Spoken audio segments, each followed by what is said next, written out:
I'm Al McFarlane. Welcome to the Conversation with Al McFarlane. I'm glad to be here. Glad to have you along as well. Wherever you are, let us know. Shout us out, shout yourself out, your town, your neighborhood, your priorities. We'd like to keep connected with you. As always, we remind people that we're streaming live on half a dozen platforms. We're on YouTube on two platforms, the channel of the Black Press of America, NNPA, at Black Press USA on YouTube.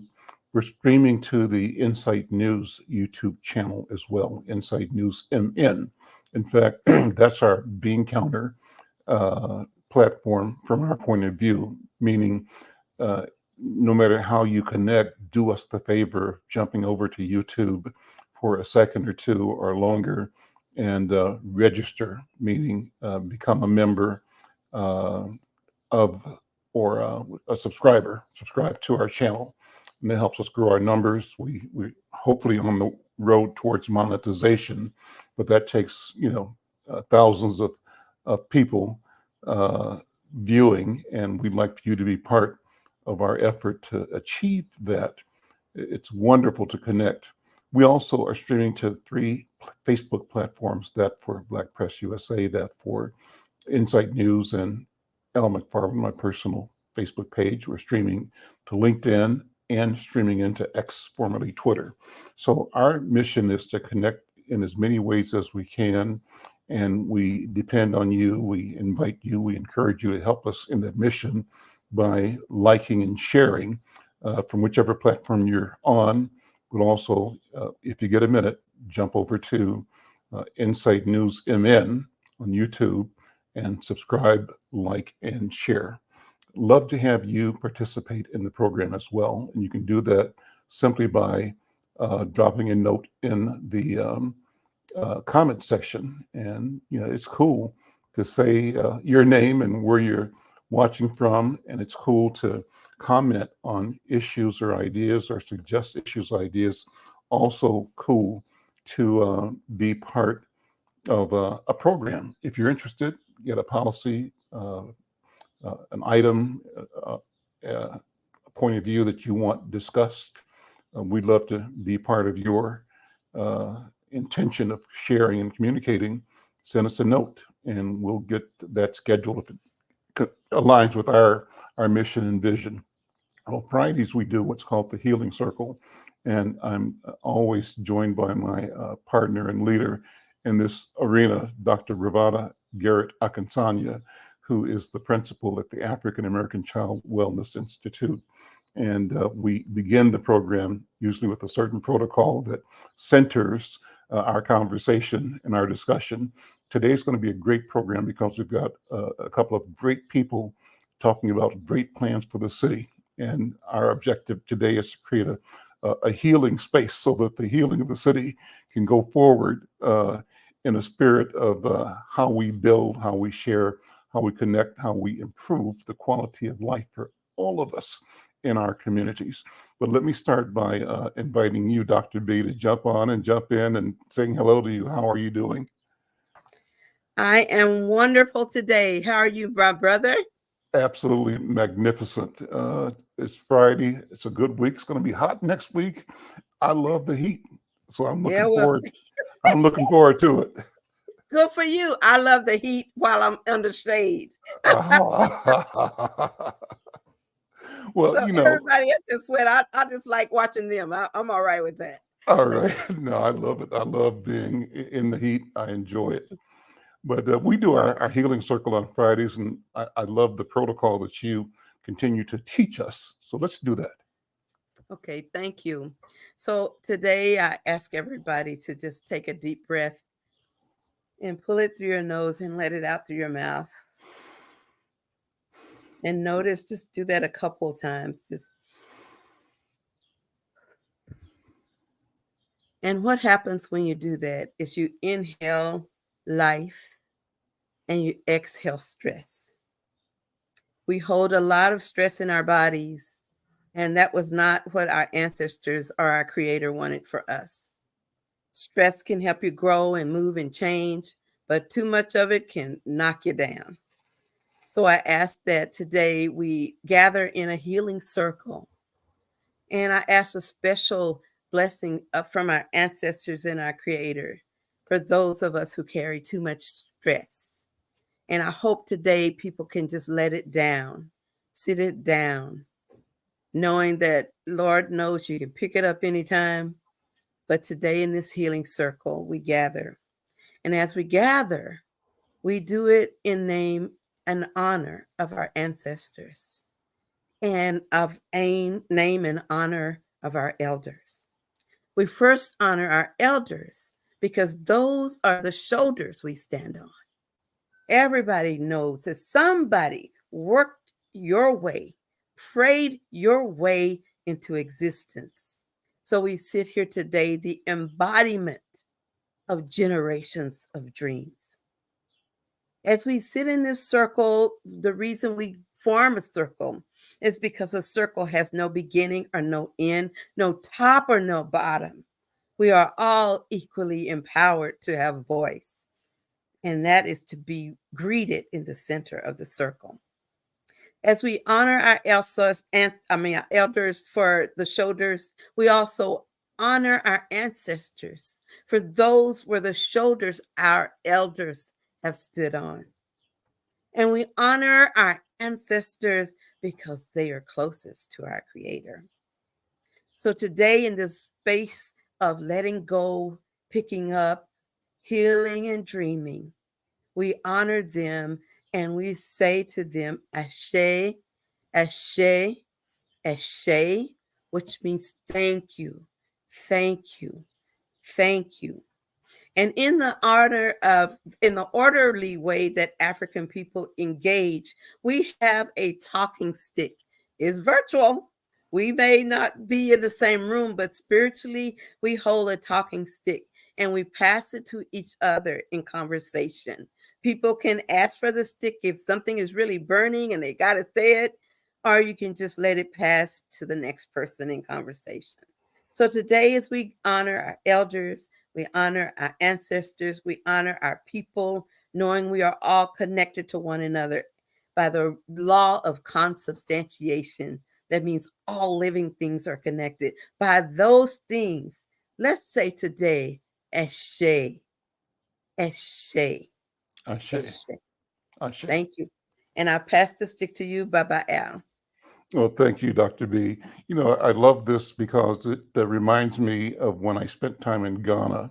Anytime I went to a meeting, business meeting with government leaders, the meeting started with the senior person and or the convener of the meeting doing pretty much what Dr. B did, sort of declaring at the opening that his intention or her intention was to fully and properly represent the spirit, the presence, and the will of the ancestors, of the elders. And that in that process, they acknowledged all the elders and leaders in the room.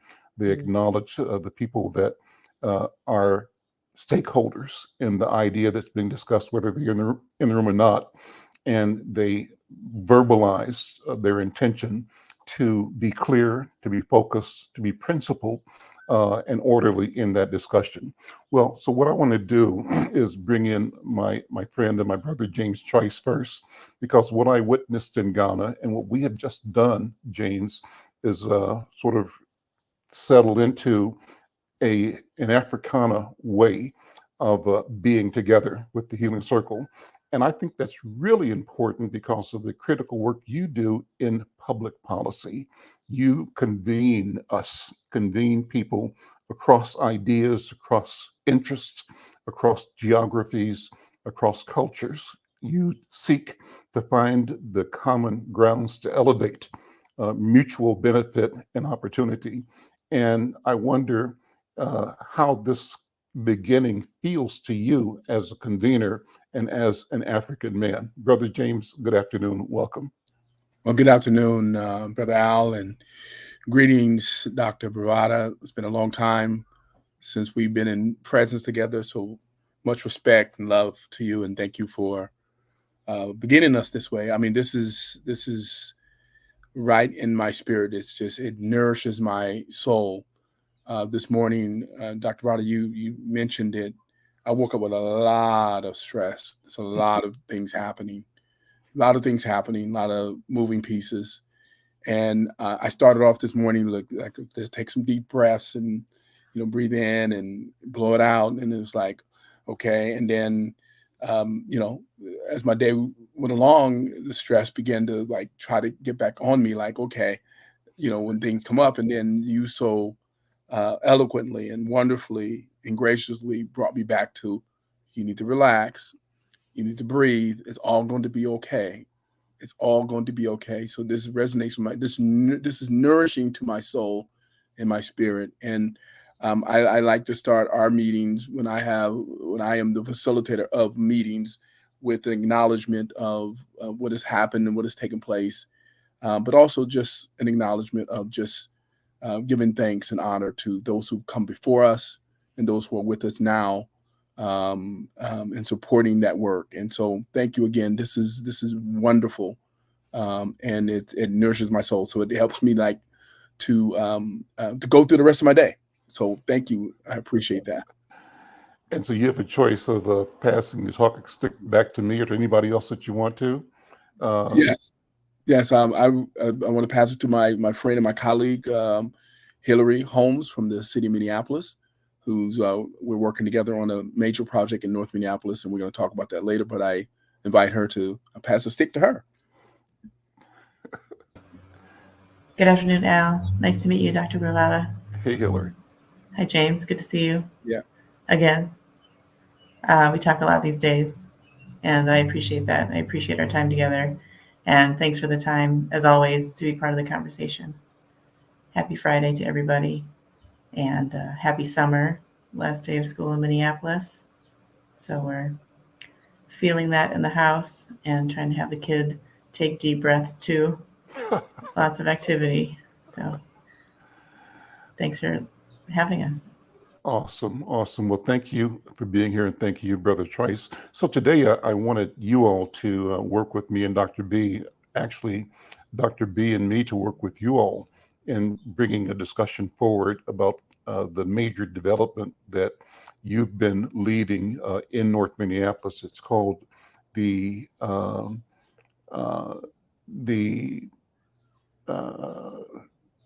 what's my name? I'm Upper Harbor. And I've got a couple of press releases. One, we got a story coming up. Maybe Cooper, you can show that in Monday's Insight News. It'll be out in a couple of days. Actually, we start distributing it today and tomorrow. But if you can see that, that is our news front. And the news front is about Upper Harbor and cutting the ribbon. Hillary, let me ask you to explain this photograph. What's this photograph about, and what's so important here? Yes, this is quite the photo. I'm really glad to see it on your cover. And I was able to attend on Saturday. On Saturday, the city and the park board co-hosted, I would say, a ribbon cutting and a groundbreaking. The ribbon cutting was the city's part of the event. So the street and utility work for the Upper Harbor site. It's a 50-plus acres redevelopment site on the Mississippi River in North Minneapolis in the McKinley neighborhood. So we have represented here both city council people, past and present. We have our city advisory chairperson, Markella Smith, in the photo. We have the mayor, of course, Mayor of Minneapolis, Mayor Fry. We have our state electeds who helped secure funding for this work, Representative Lee and Senator Bobby Joe Champion. And we do have also representatives from the park board in the photo, and then also the department I work for at the city, CPED, our director, Eric Hansen, is in the photo. So the majority of these people spoke. And there's also someone who was a former council person, but now is the executive director of the Mississippi Watershed Management Organization. And that's Kevin Reich. He's on the right of the photo. And then to the left of him is Charles Rucker. He's the commissioner at large for the park board. In the background, Al Bangora, superintendent for parks. So Council President Payne, there's, this photo represents a lot of people. And of course, there are a lot of people that are in the day-to-day that aren't represented here.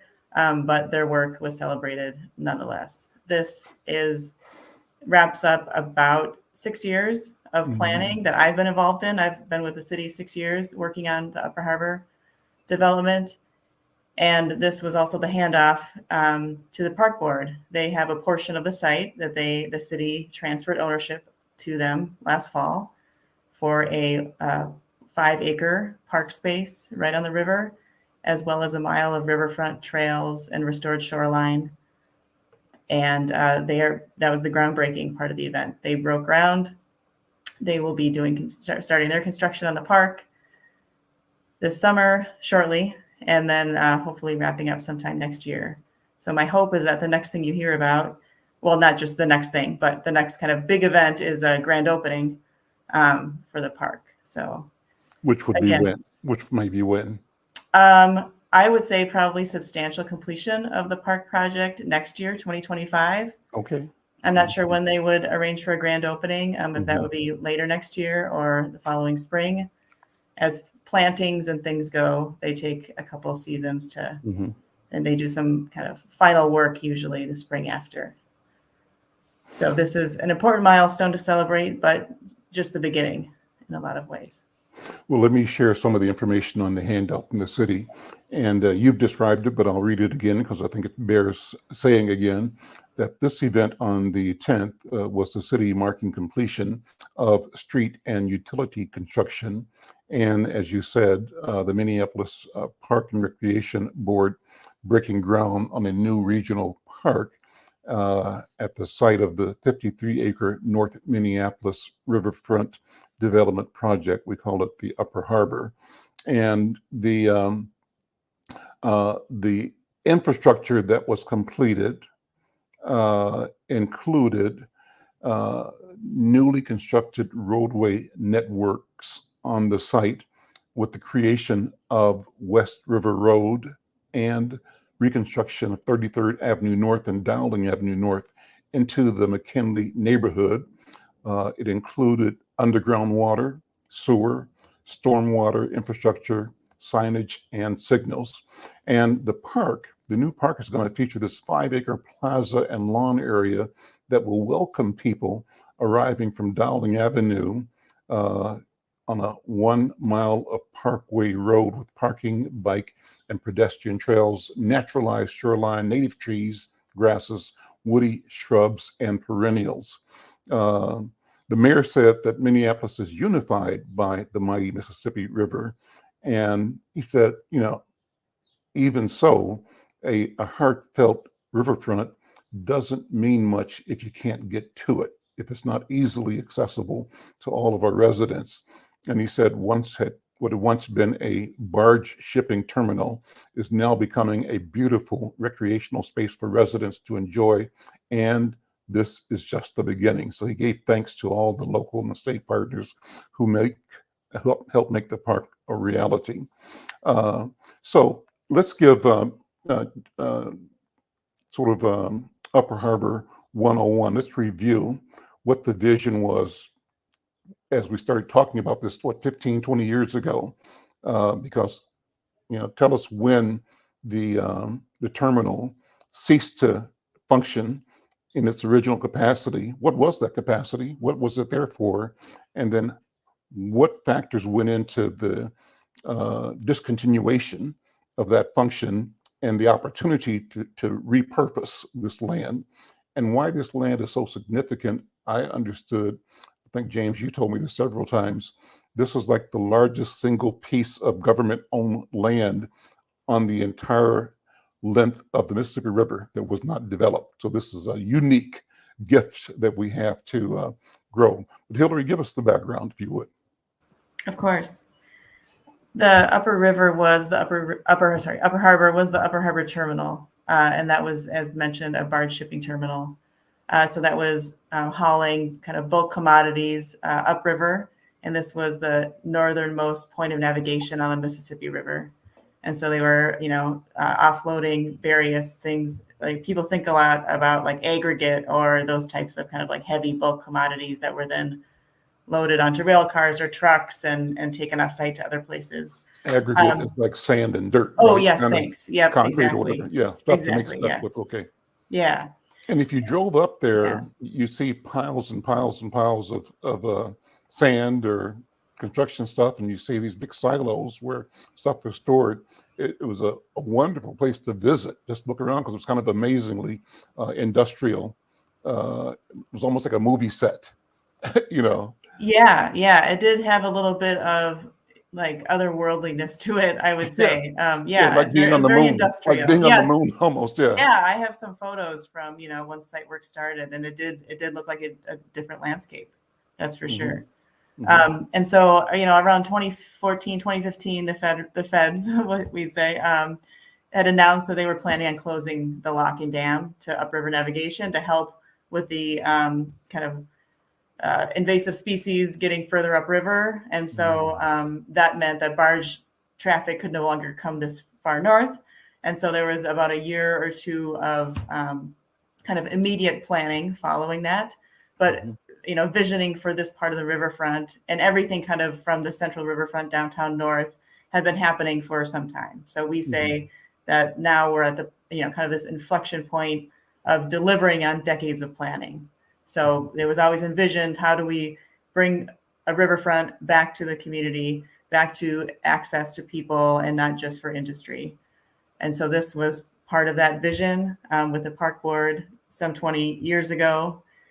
And this most recent effort we're in, that James and I met each other through, is the current effort. So we have now transitioned the site from barge shipping. It was some outdoor storage for those same types of materials. None of that activity is on site. There were some structures demolished that were obsolete, and some of the structures will be repurposed as part of the park design. And there are some renderings available through the park board if people are interested in checking those out. And we completed the project.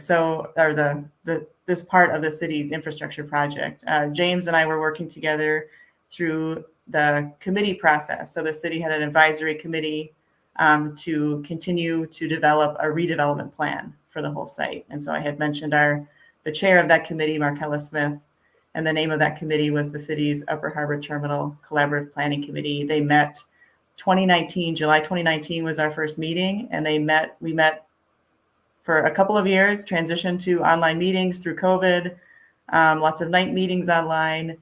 And we do have a council approved coordinated plan. The council approved that plan in September of 2021. And the committee sunsetted with the approval of that plan. That was their charge. And since that time, the city, at least my department, working with the Department of Public Works, has been making sure that we can prepare the site for the development envisioned in that plan. So that's what we've been busy doing the last couple of years and are celebrating now, and have sites that are ready for the next phase.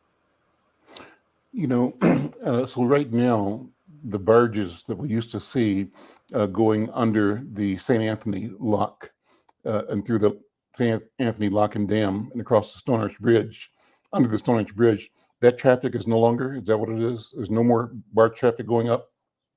That's right. That's right. Interesting, because my wife and I used to walk the Stone Arch Bridge every day for like 15, 20 years, and a highlight in the summertime, and people would gather whenever the gates would go open or go close, and they'd have a huge barge navigate into the lock. They'd either let water out or add water in and move it up or down.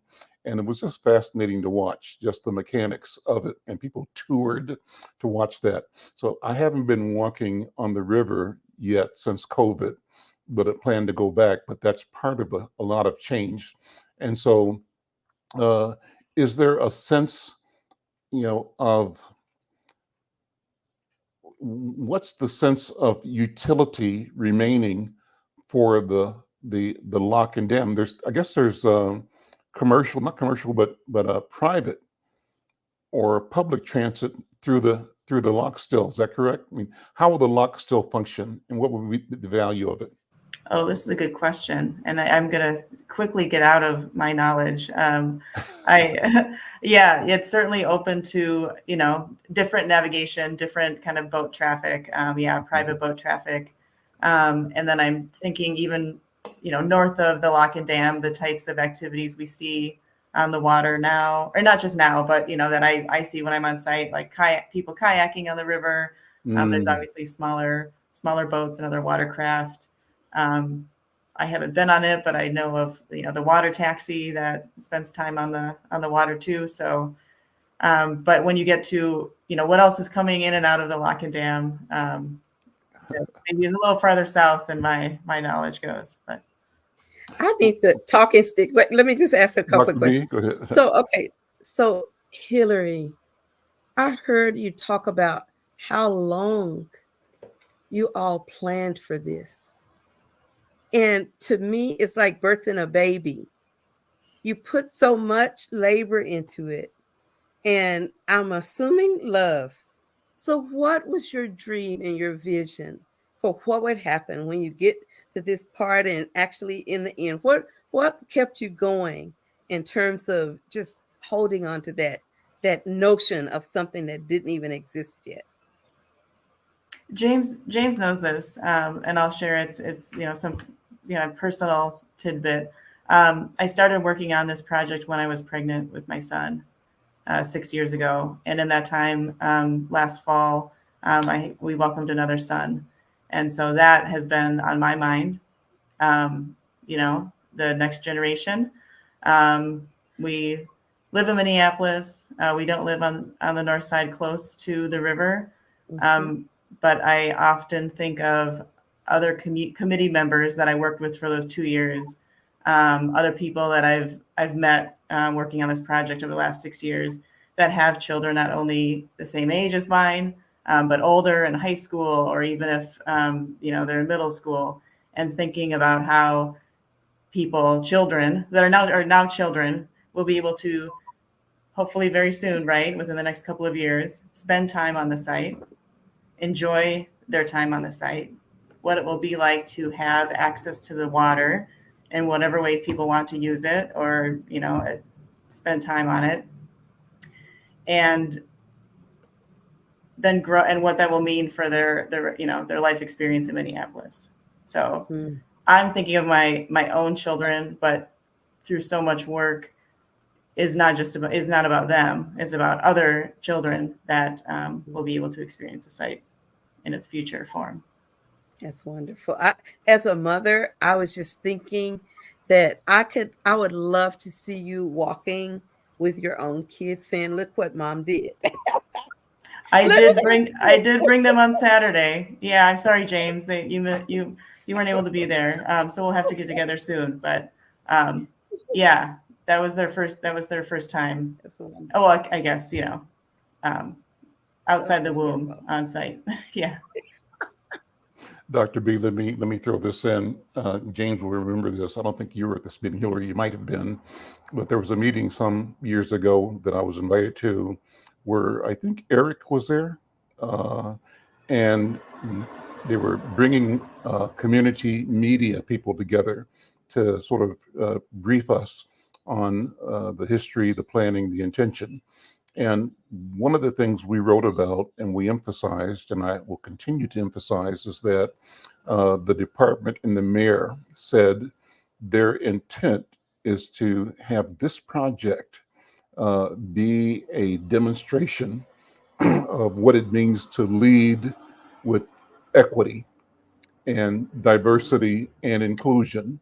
And they said that this is going to be perhaps, they didn't say singular, but the way it came across to me is that there was the intentionality of saying that every element of this project will reflect and be driven by, guided by racial equity. We're facing the question of race straight on.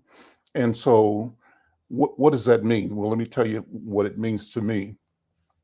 When Bobby and I started walking along the River Road, when they opened up the River Road, we were there when they opened up River Road #1. We used to drive down there when it was still railroad tracks and grasslands, and we buy our lunch somewhere, drive across, and come as close as you can come to the drop to the river. And just have lunch there and you watch critters, skittering back and forth. But then we did that for years, and then when the walkway was opened up, we decided to make that our walking place every day. So summers we walked from Plymouth Avenue down to the Stone Arch Bridge, across and back. And we watched the Federal Reserve Bank get built. It wasn't there when we started. We watched all of the houses on Plymouth Avenue down to 3rd or 4th, and then the newer section of houses from 3rd or 4th down to the Federal Reserve. We watched those built. And as we walked, we said, one of these days, Bobby said to me, we'll be walking on this beautiful parkway, and somebody white will come up to us and say, what are you doing here? Why are you here? Who are you? Are you in the right neighborhood? And so hold that scenario in your mind. That's what our expectation was, that there's this ambient sense of entitlement that exudes oppression without even being aware that its nature is oppressive. Scenario 1. Scenario 2, kind of related, but kind of not. Even before that, when I first came to Twin Cities from Worthington, Minnesota, and my younger brother moved in with me, and he had met somebody whose address was such and such. We thought it was Plymouth Avenue. He asked me for a ride. I'm driving west on Plymouth Avenue, across Penn, Thomas, and down to where it curves to where you see the chalet at Worth Park. So you follow what I'm describing. You turn a little curve, you're kind of out of the Black neighborhood, and what opens up is this golf course. And of course, the signature for the golf course is this magnificent stone castle. They call it the chalet. When I turned the corner and saw the chalet, I went into panic mode. I'm 22 years old, maybe 21, maybe 20, I'm not sure, maybe 21. And panic mode because the only time I'd been near a building in a space like that, where I grew up in Kansas City, was in a place called Overland Park, a white neighborhood that nobody Black came to unless they came to work, where they didn't have buses. So I hit panic mode, meaning we probably are in hostile territory. My internal feelings for me and my brother's safety said, this looks like it could be a place where if I get stopped, we get stopped by the police and questioned, anything could happen. Panic, fear. So it took me some years to sort of analyze why I went through this. And I bring that back to, James, the good feeling I have by the pronouncement by the city of Minneapolis, I'm sure it was Eric that made the statement on your team, but the leaders of your team were saying, this, fellow citizens, is going to be a project driven by racial equity. That's fresh air. It's a fresh glass of water. James, talk about that. What does it mean? And has it happened so far? And what do we have to do? What's our common goal to ensure that grand vision fully actualizes as it continues to develop? Brother James? Well, thank you, Al, for that story. That's powerful. And it's something that I think most of us as call ourselves Black or African American can attest to and say we identify with, and it resonates with us because it's still with us. The issue of race and racism and the false ideology of white supremacy still rests with us. I mean, we are conditioned to center whiteness in everything that we do, and we need to constantly fight against that. My company, Public Policy Project, approached this this project by request of the McKnight Foundation. The McKnight Foundation approached me and said, James, there's a development happening in North Minneapolis, and we want to make sure that community residents are intricately involved in deciding what happens there. That they're involved at every single level of the detail of this project, and want to make sure specifically that the Black African American people of color in North Minneapolis are at the table when decisions are made about this. And I said, well, cool. Tell me what you need me to do. And they said, well, would you be willing to lead up an engagement process to make sure those voices are heard? In addition to what already the city is doing with the Collaborative Planning Committee, as Hillary so eloquently stated, just another set of meetings. And so what we did is my company created what we call the learning tables. And the learning tables is a process of bringing in all the entities responsible for a development in a community, particularly Black and Brown communities, to really go through the different aspects of the development and what's going to happen there, to give the community a voice on what's said, to really tone down the language that developers use to help community understand what is necessary, what is possible, what is not possible, what is fixed, what is flexible, what can the community have input on. And we did a series of learning tables that we held in North Minneapolis over about a year or so. We actually thought initially going into this that all we needed to do was 4 meetings with the community. It turns out that we did 14 community meetings, 4 hours each, every single month, in various places. Well, most we did at UROC, and then we did it at the building at 1256 Penn Avenue now. And 4 hours, we fed the people good food, like really good food, like from Black vendors, Black caterers, right? To make sure people ate real good. I'm talking about fried chicken, candy yam, black eyed peas. People ate, right? And they'll be comfortable to sit next to me. They were able to bring their kids. And we flew in people from all over the country to give their input about developments that are similar, that are going on around the country, where people got an opportunity to have their voice heard. And sit down with the developer. And let me just say this. The developer, United Properties, attended every single one of the meetings and stayed the whole time to answer questions that the community had, to develop plans around what they wanted to see happen with regard to health and wellness, job opportunities, housing, and so forth and so on, that we're looking at, that was in the coordinator plan passed by the city council 2021. It's in there.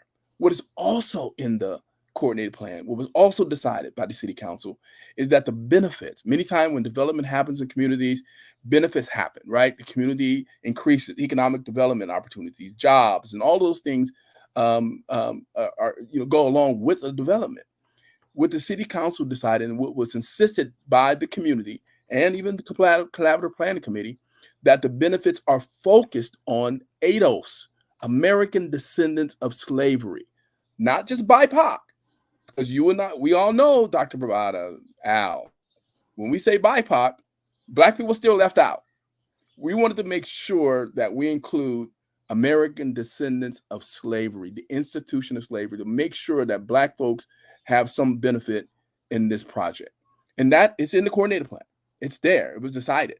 And it's going to happen. There's a lot of opportunities that are going to make sure that Black folks are welcome, that people of color in North Minneapolis, who are longtime residents, are welcome, and that there's something for them on this property, and that jobs are created, and that they, that the focus is going to be on making sure that those people get those jobs, so they won't feel, Al, like we so more often feel when you just articulated, when we feel like we're not welcome, that this is not something that belongs to us, that this is something for white folks, or that white folks come in and they take it, and then there's no Black thought. There's Black people are many times considered interlopers when we come onto the property. Or what are you doing here? Why are you driving by here? Or when they see us, we're going to call the police because this person looks like they belong here.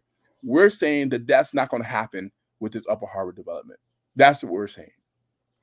What's cool is that you've operating in that spirit from a vision statement, a policy. Hillary, let's put the policy vision statement up. Walk us through that. Of course. So James was just speaking to this exactly. This is a page from the coordinated plan. I had shared the the link to the plan itself from the city council approval. So that's accessible also, just for reference, through the city's project webpage.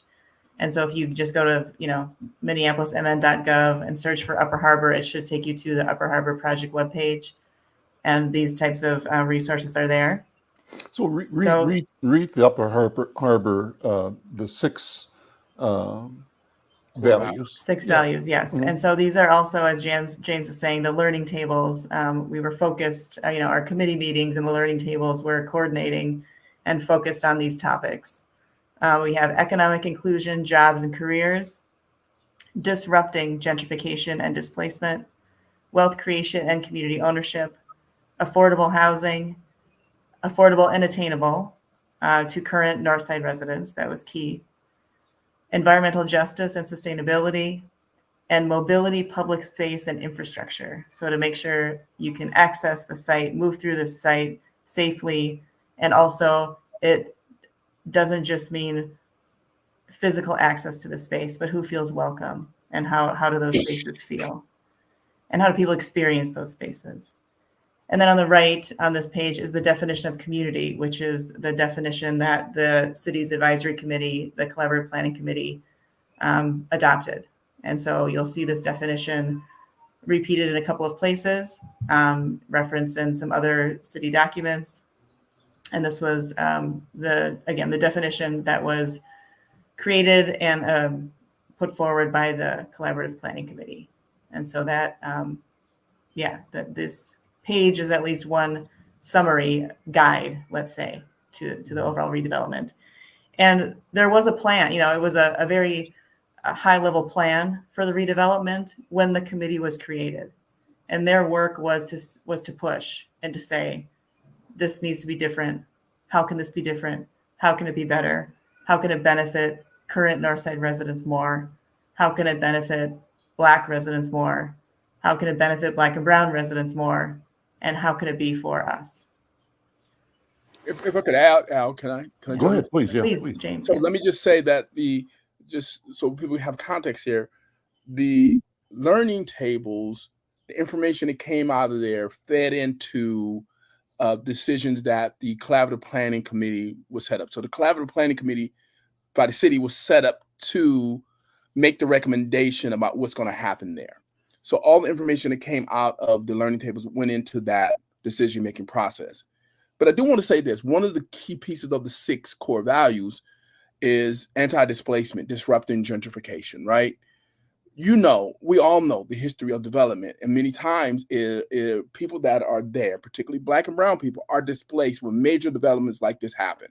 We want to make sure that does not happen here, that people are not displaced through, whatever, right? Increase in taxes, or landlords feeling like, now you live close to this development, so I'm going to raise the rents on tenants that live right there on Dowling Avenue because you're now next to this major development, which will include an entertainment center, which will include a health hub, which will include jobs and opportunities, which will include this park, which will include all of these amenities, which will include, and this is what's interesting, right? You have now low-income people who are going to be able to live in a place where they have a view of the river, riverfront property, that low-income people are going to be able to say, wow, I don't have to be a millionaire to have a riverfront view, right? That is amazing that kind of thing is possible to happen, because we all know, riverfront property, you're going to pay some money to be on a body of water, looking over a body of water, a river or a lake or an ocean or whatever, right? That opportunity exists here. So I just wanted to clarify that in all these efforts happen, the learning tables, we had upwards to 100 and something people attend these meetings on a regular basis. I think the lowest number we had at a learning table was like 60, 65 people. 65 to 100 something people attended and participated, made their voice heard, and said what they wanted in these meetings. Over 14 meetings, over 14 months. Dr. B, let me ask you to weigh in here. So what does healing look like for a community? How do we create a community in ways that nurture and support our sense of self, our sense of being, and our proper assessment of our own self-worth in the context of the all. How do we remove ourselves from accepting being at the margin and move ourselves towards being part of the center, critical and integral part of the whole, not an afterthought, not a, oh, I forgot about y'all.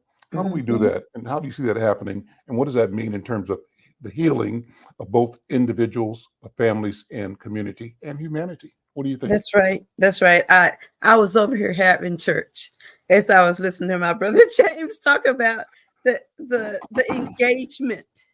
The engagement is like there's a big party and it's a big dance. And even if you don't know how to dance, you sure would like to be invited.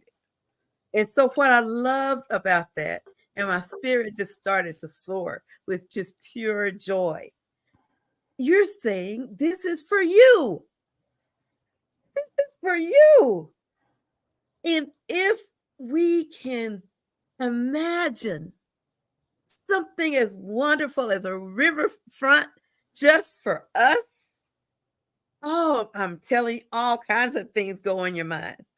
Like, man, if I can be on a riverfront, ooh, maybe I can be in a penthouse one day, or maybe I can graduate from college and do.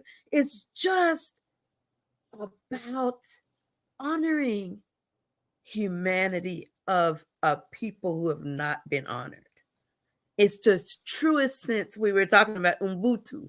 It's the truest sense of that, of community, of loving, of intending. I built this for you.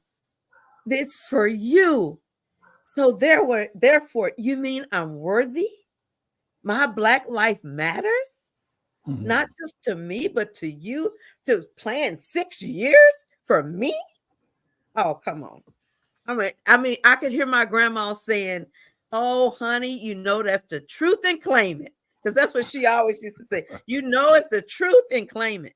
So the healing component is the energy that was put in it, the invitation to the table that you did so intentionally with good food.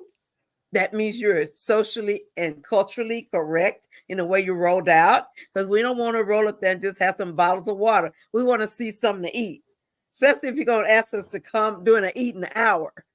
So the whole thing was culturally congruent. It was affirming. It was empowering, and it was, I want to say, there's an element of divinity in that piece, an element of recognizing that there's a creator that made those beautiful things like rivers, and you don't have to run across it getting away from slavery. I'm a right. I'm a descendant of a slave who's sitting by the river without fear because it was good for me. Oh, just think about all the sub messages under that just by doing it. Just by doing it. So, Brother Al, when you asked me, I'm so grateful because I didn't know who was going to have a stick next, but I sure was going to try to claim it because that is wonderful work. And I can just see so many ways of healing community because they belong and you intentionally invited them to the table. So language that I use, Dr. B and Hillary and James, is we have to be intentional about our people deciding, Black people deciding that we have both a right and a responsibility to be co-creators of the future. Our mission is to be co-authors of future narratives, and these narratives are narratives in which we win. The narratives we live with right now are narratives that allow the marginalization of our lives and of our interests, of our existence, upholding a false sense of supremacy that works against all of those who are touched by it, those who are perpetrators and those who are victims of it. Our mission is to, and this is our divine mission, Dr. B, as I see it, is to show up and to claim our space at the table and show up with the intention that we join other human beings in writing a future. right. We're writing the script for what the That's future right. will be. And the script that we will write is a script that reflects the kind of healing we're talking about right now, the kind of inclusion, the kind of empowerment of every human being that we are connected to. And I think that's a wonderful and powerful thing. Anyway, so James, what you think? Well, I And wait, think, before he says anything, I want to say this. This Go is so congruent with the way I know you to be in the world. It has your mark on it. So I want to, now you got the stick back. yes, I right. had to say it. No, Al, I don't know how to follow up with that. I think what you're saying is just right on point. You know, I just think that's, it's just so on point with this. And thank you, Dr. Bravada, but just kind of like summing this up of what it's all about. That, we have a right, we have a responsibility. This is for us, and that, and I just want to clarify that nobody created the forest. We help create it. Right? We were part of creating it. We're part of, fishing for ourselves and deciding this is what we want. I firmly believe when I started Public Policy Project, because I believe that people have far more power than they realize. And I think I think it was either Toni Morrison that said that the mistake people make about power is to believe they don't have any. And we do have power. We just don't understand how to use our power.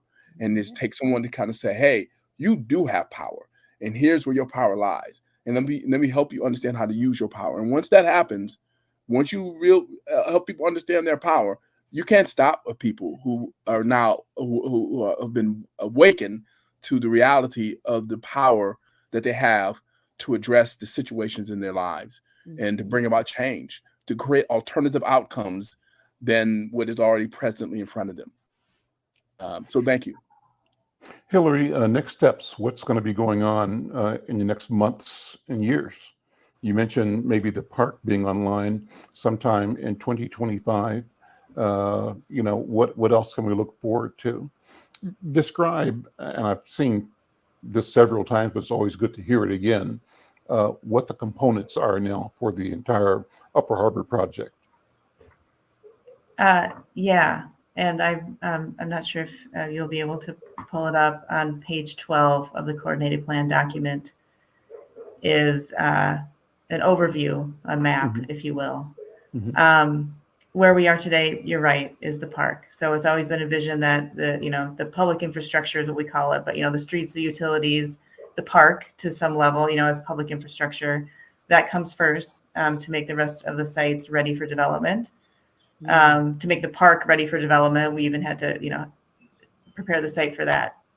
So the next phase of development will include a mixed use, mixed income, affordable housing development right at the corner of Dowling and Washington. And that is a partnership. So United Properties is the lead developer. It's a partnership with Building Blocks. That is Devin George's nonprofit, builder of affordable housing.